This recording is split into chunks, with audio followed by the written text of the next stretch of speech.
पे मैं बना रही हूँ गोश्त। ये देखिए, ये मैंने मसाले ऐड किए हैं। ये प्याज है, ये लहसुन है, ये अदरक है। ये आधा पाव मैंने गोश्त लिया है।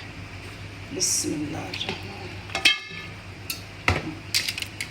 इसमें मैं ऐड करूँगी मसाले। बिस्मिल्लाह,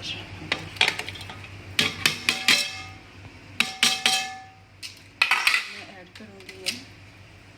अब इसमें जाएगा पानी। ये बस इतना सा पानी जाएगा।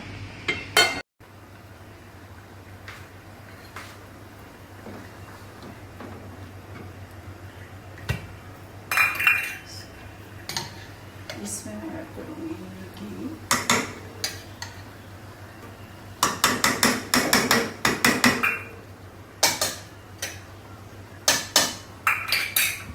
इसमें मैं ऐड करूँगी ये मेथी।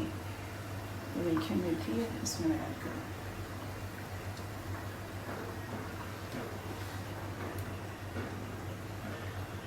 इसके करेंगे अभी भुनाई। चल